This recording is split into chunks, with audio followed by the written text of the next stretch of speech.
매력적인 채용 공고, 남자를 구함 위험한 탐험 여행 임금 저금 극심한 추위 수개월간의 완전한 아무 끊임없는 위험사라서 돌아온다는 보장 못함 성공 시 큰 명예와 인정.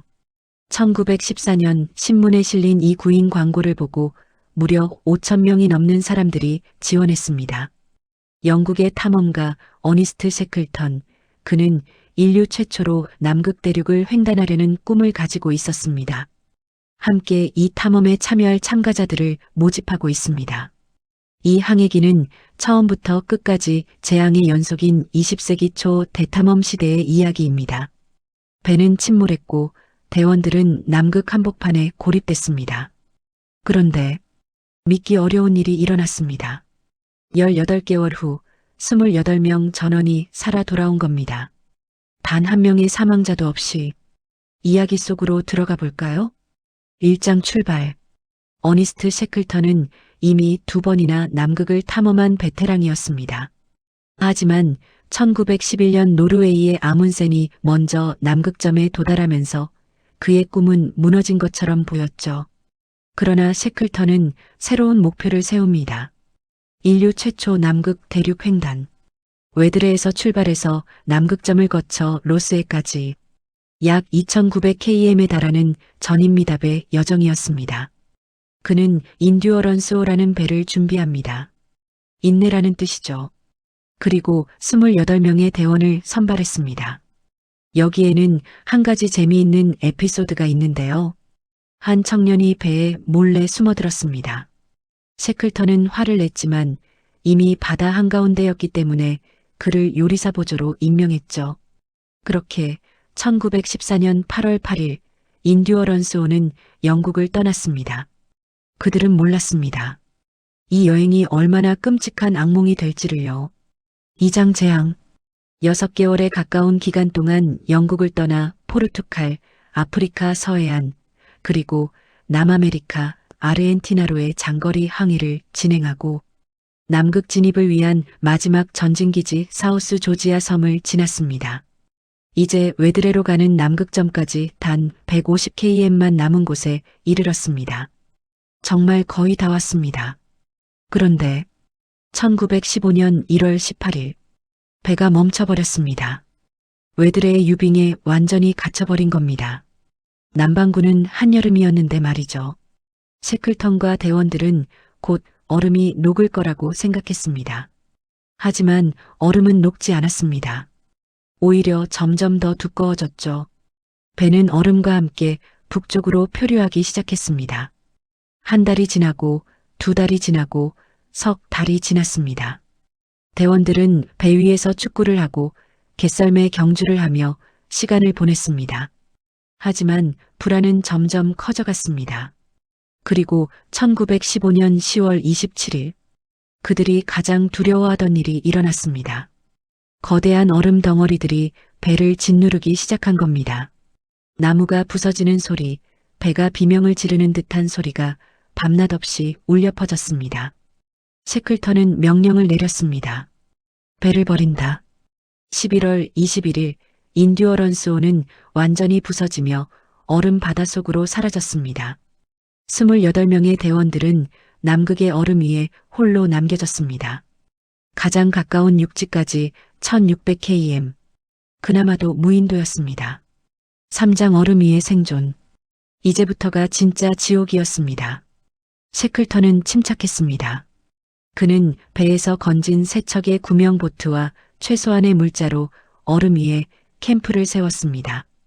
식량은 물개와 펭귄을 잡아먹는 수밖에 없었죠. 영하 30도의 추위. 언제 깨질지 모르는 얼음판. 절망에 빠진 대원들. 하지만 셰클턴은 놀라운 리더십을 보여줬습니다.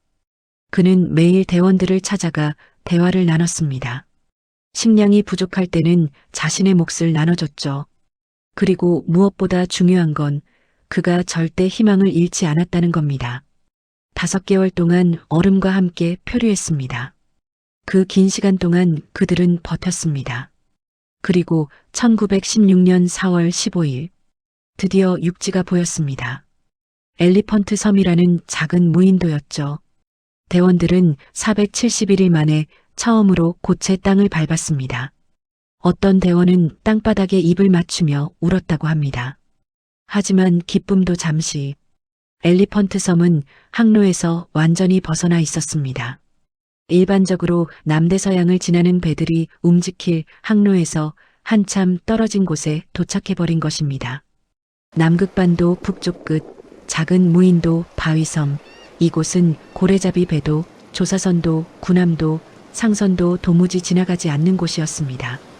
아무도 그들을 찾아오지 않을 거란 뜻이죠. 그때 셰클턴은 결정했습니다. 내가 직접 구조대를 데려오겠다. 사장 불가능한 항해. 이제부터 다시 시작입니다. 셰클턴은 5명의 대원을 선발했습니다. 그들이 탈 배는 겨우 7m 길이의 작은 구명정 제임스 카드오. 목적지는 1300km 떨어진 사우스 조지아 섬. 그들이 건너야 할 바다는 절규하는 바다로 불리는 세계에서 가장 거친 바다였습니다. 여러분, 이건 현대의 대형 선박도 조심스럽게 지나가는 바다입니다. 높이 20m의 파도, 초속 28m의 강풍, 영하의 기온, 그리고 항해 장비라고는 6분의 뿐이었습니다. 6분이란 GPS가 없던 그 옛날 해달별 행성의 위치를 측정해서 선박의 현재 위치를 추정해내는 기구라고 합니다. 그걸 7m짜리 구명정으로 건넌다는 겁니다. 1916년 4월 24일, 16일간의 지옥 같은 항해가 시작됐습니다. 선장 프랭크 워슬리는 자신의 몸을 돛대에 묶고 항해했습니다. 하늘은 거의 구름으로 뒤덮여 있었기 때문에 위치를 확인할 수 있었던 건 단 3번뿐이었습니다.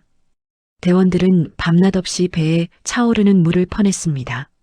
파도가 배를 덮쳤고 옷은 얼어붙었습니다. 잠시라도 방심하면 배가 뒤집히거나 항로를 벗어날 수 있었습니다. 그런데 믿기 어려운 일이 일어났습니다.